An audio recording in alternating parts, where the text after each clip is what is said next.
Hello friends, welcome to sports allrounder YouTube channel. Cricket தான், IPL தான், CSK தான். ஏன்னா எல்லாருக்கும் தெரிஞ்சிருக்கும். டிவால் பிரேவிஸ் சிஎஸ்கேக்கு ஜாயின் பண்ணியிருக்காரு. Replacement for Gurjapneet Singh. அவர் இன்ஜூர் ஆகிட்டாரு. மேட்ச் விளையாடல இது வரைக்கும். இது நெட்ஸில் ஆயிருப்பார்னு நினைக்கிறேன். அதனால் ரீப்ளேஸ்மெண்ட்டாக டெவால் பிரேவிஸை சைன் பண்ணியிருக்காங்க. எப்படி இந்தியனுக்கு ஓவர்சீஸ் பண்ணலாமான்னு கேட்பீங்க. ஒவ்வொரு டீமும் 8 பிளேயர் வச்சுக்கலாம். நம்ம 7 பிளேயர் தான் இருக்குது சிஎஸ்கே. அதனால அலௌடு. ஸோ டெவால் பிரேவிஸ் அன்சோல்டாக போனார் ஆப்ஷனில். மும்பை இந்தியன்ஸுக்கெலாம் விளையாண்டாரு. அதுவும் எனக்கு சர்ப்ரைஸ், ஏன் மும்பை இந்தியன்ஸ் அவரை ரீட்டைன் பண்ணலன்னு. அதுக்கப்புறம் வருவோம். ஸோ இவரை பற்றி கொஞ்சம் பார்ப்போம், என்னென்ன பண்ணியிருக்காரு இது வரைக்கும்னு. Is a batting allrounder. 22 வயசு தான் ஆகுது பையனுக்கு. லெக் பிரேக் கூட போவார். இவர் எல்லா ரெக்கார்டும் போகிறதுக்கு முன்னாடி ஒரு முக்கியமான ரெக்கார்டு ஒன்று சொல்லிடலாம்.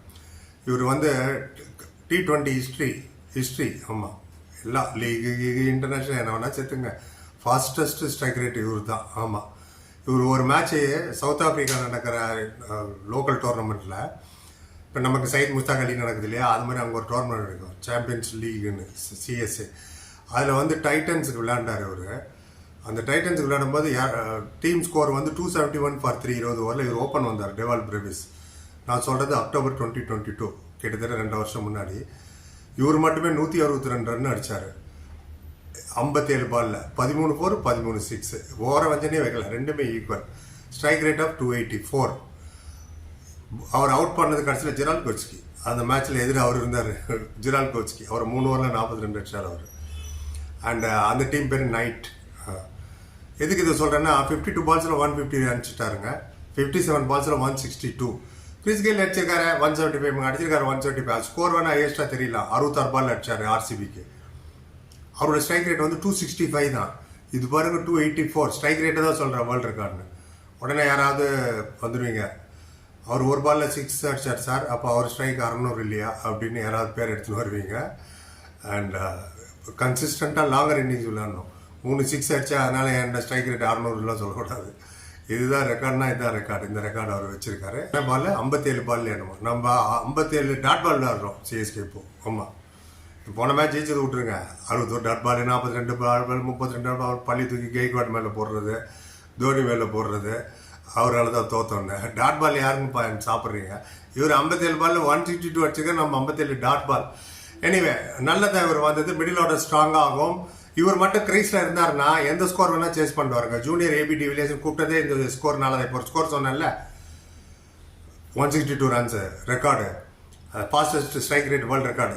அதில் வச்சு தான் நான் அவரை வந்து ஏபி டிவிலியர்ஸ்னு கூப்பிட ஆரம்பித்தாங்க. நிறைய லீக் மேட்சஸ் விளையாடுற எல்லா டோர்னமெண்ட் அதில் இப்போ வரேன். அதனால் இவர் மட்டும் அவுட் இல்லைன்னா மேட்ச் வின்னு. என்ன ஸ்கோர் வேணால் நீங்கள் எழுதிங்க. அதே மாதிரி தான் இப்போது தோனிக்கும் ப்ரெஷர் கம்மியாக இருக்கும். ஏன்னா தோனி வரும்போது தோனி விட்டு தோனி விட்டு யாருமே இல்லை அடிக்க. எஸ்பெஷலி நம்ம யாரை நம்பி அனுப்புகிறோம், அஸ்வின் அனுப்புகிறோம். அப்போப்பா நம்பர் 6 போய் அடிச்சுட்டு வா குயிக்காக ஒரு 100. ஆரியா மாதிரி. ஜடேஜா அனுப்புகிறோம். ராகுல் திரிபாதி ஃபெயிலு. விஜய் சங்கர் ஓகே ஒரு 60 என்னமோ அடிச்சார். So you need power hitter. Is a real power hitter. Score சொன்னேன்ல, இப்போ இன்னும் சில ஸ்கோர் சொல்கிறேன் பாருங்க. அவர் ஒரு T20 உலகம் ஃபுல்லாகவே சேர்த்து 81 T20 விளையாடி இருக்காரு. 1767 ரன், ஹையஸ்ட் ஸ்கோர் 162. இப்போ சொன்னாலும் ஒரு ரெக்கார்டாக தான். ஓவரால் ஸ்ட்ரைக் ரேட் பார்த்தீங்கன்னா T20ல் 145, ஒரு 100, 750 அடிச்சிருக்காரு. 123 4, 123 6. எதுவுமே அவர் ஈக்குவலாக தான் வைப்பார். ஓவர வஞ்சன் வைக்க மாட்டார். ஈக்குவல். அந்த 162ல் 13 4 13 6. இதில் 123 4, 123 6. ஓவரால் T20ல் bowling போடுவார். லெக் ஸ்பின்னர் 18 விக்கெட் எடுத்து வச்சிருக்காரு மனுஷன். ஆமா, it's very good leg spinner also. First class career பார்த்தீங்கன்னா 20 ஃபர்ஸ்ட் கிளாஸ் இருக்காரு. 1322 ரன் அடிச்சிருக்காரு. 159 ஹையஸ்ட் ஸ்கோரு. 400, 650, 169 4, 30 6. அதுலேயும் 10 விக்கெட் எடுத்திருக்காரு. ஃபர்ஸ்ட் கிளாஸ் இது மட்டும் ஏன் 4 6 ஈக்குவல்னா, ஃபர்ஸ்ட் கிளாஸில் வந்து 3 டே மேட்ச், 4 டே 5 டே மேட்ச்சில் அதெல்லாம் தான் ஃபர்ஸ்ட் கிளாஸ். இவர் விளையாண்ட டீம்லாம் கரெக்டாக சொல்கிறேன் பாருங்க. சவுத் ஆஃப்ரிக்கா விளையாடிருக்காரு, MI Cape Town, MI New York, Mumbai Indians. இந்த 3மே மும்பை விளையாடுனால தான் நான் ஆச்சரியமாக இருக்குது, இவர் ஏன் ரிட்டர்ன் பண்ணல இவங்க அப்படின்னு. அப்புறம் டைட்டன்ஸ், அதில் தான் அந்த 162 அடிச்சது. நியூயார்க் ஸ்ட்ரைக்கர்ஸ், அது வந்து USA லீகு. அப்புறம் சவுத் ஆஃப்ரிக்கா அண்டர்-19 விளையாடிருக்காரு. சவுத் ஆஃப்ரிக்கா அண்டர்-13 விளையாடிருக்காரு. கரீபியன் பிரீமியர் லீக் விட்டு வைக்கல, சின் கிட்ஸ் அதுக்கு விளையாடுறாரு. அண்ட் இப்போ சிஎஸ்கேக்கு வந்திருக்காரு. இவரோட ஆசை வந்து எப்போதுமே சொல்லியிருக்காரு நிறைய இடத்துல. எனக்கு அந்த ரோஹித் சர்மா, விராட் கோலி, தோனியை பார்க்கணும், பேசணும் தான் எனக்கு ரொம்ப நாள் ஆசை. அது எனக்கு நிறைவேறிச்சு. மும்பை இந்தியன்ஸ் வரும்போது சொன்னார், ஐ லேர்ன்ட் அ லாட். அவங்க பேசுகிறத கேட்டுட்டு நான் வளர்ந்து வாங்குறாரு. ஆமாம், அவங்க இது மேட்ச் போஸ்ட் மேட்ச் ஆகட்டும் டாஸில் பேசுகிறது எல்லாமே அவ்வளோ அவருக்கு இன்ஸ்பைரிங்காக இருந்தது. எம்எஸ் தோனி, விராட் கோலி அண்ட் ரோஹித் சர்மா எனக்கு நிறைய சப்போர்ட் பண்ணார் ஆஸ் அ கேப்டனானார். ஏன்னா மும்பை இந்தியன்ஸ் விளையாடுறாரு இல்லையா, நான் 10 மேட்ச் தான் விளையாடுற மும்பை இந்தியன், இவர் சரியாகவே யூட்டிலைஸ் பண்ணல.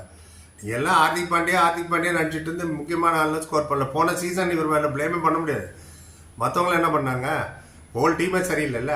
இப்போ struggling CSK need this boost is secret of my energy, Kapil Dev சொன்னார். ஆமாம், எம்ஐ கேப்டன் இப்போ இந்த வருஷம் கப்பு ஜெயிச்சாங்க இதில் சவுத் ஆஃப்ரிக்கா T20 லீகில். அதில் இவர் விளையாண்டார்.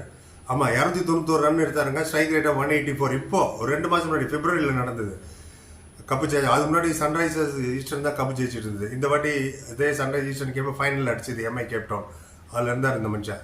291 ரன்ஸ், ஸ்ட்ரைக் ரேட் ஆஃப் 184 அந்த லீகில். Domestic form is very very important. இப்போ கருண் நாயர் அடிக்கல, ஏன் அடிக்கிறார்? டொமஸ்டிக் கண்டினியூஸாக விளையாடுனால தான். List A and first class is very very important. And batting stability கண்டிப்பாக வேணும். ஃபினிஷர் ரோல் இவர் பண்ண முடியும். மிடில் ஆர்டர் ஸ்ட்ராங்காக வச்சுப்பாரு. 1 டவுனோ 2 டவுனோ 3 டவுனோ ஈவன் ஓப்பன் கூட பண்ணலாம். அந்த 162 ஓப்பன் தான் பண்ணார் அவர், if you want, along with Rachin Ravindra. ஆனால் இந்த ஃபைனல் ஆர்டர் அபிஷேக் அதில் ப்ரீவியில் நிறைய பேசுகிறேன் அதை பற்றி. ஏன்னா டூபே விட்டா தோனி நடுவில் யாருமே பெரிய பெரிய சிக்ஸ் அடிக்கிற ஆள்லாம் இல்லை. இவரெல்லாம் எஃபர்ட்லெஸ் எனர்ஜெட்டிக் ஃபெலோ. சும்மா ஒன்று ஜூனியர் ஏபிடிஎஸ் இல்லை. இவரை பற்றி ஒரு வீடியோவே போட்டிருக்கேன். ஹூ இஸ் டெவால் பிரேவிஸ்னு ஒரு 2 வருஷம் முன்னாடி தேடி பாருங்க, இதே சேனலில் இருக்கும். மும்பை இந்தியன்ஸ் எடுக்கும்போது அதில் இன்னும் நிறைய பேசியிருக்கேன். எதனால இவர் ஏபிடிஎஸ் மேட்ச் விளையாடாதான் ஓடி போய் வந்து பார்க்குறான். அவர் ப்ராக்டிஸ் பண்ண அதே கோச்சிட்டு தான் நான் சேரணும் அடம் பிடிச்சி அங்கே போய் கோச்சு சேர்ந்திருக்காரு அவர் 10 வருஷத்துக்கு முன்னாடி. அந்த அளவுக்கு ரோல் மாடல் அவருக்கு ஏபிடிஎஸ். அதுக்கு மாதிரி ஸ்கோர் அடிச்சாங்களா, அவருக்கு முத்திர ஊற்றிட்டாங்க ஜூனியர் ஏபிடிஎஸ்ன்னு. மும்பை இந்தியன்ஸ் அவரோட பொட்டன்ஷியலை சரியாகவே யூட்டிலைஸ் பண்ணல, அதான் சொல்லுவேன் நான். டிம் டேவிட் ஆகட்டும், டெவல் பிரேவிஸ் ஆகட்டும். ஸோ எனிவே அது அவங்க பிரச்சனை. இப்போதைக்கு இதான். நீங்கள் நினைக்கிறீங்க இவரை பற்றி? இது இல்லாமல் ஏதாவது தெரிஞ்சு சொல்லுங்கள், நான் தெரிஞ்சுக்கிட்டோம். புரிய பார்த்து like, comment, share, subscribe. Thank you so much.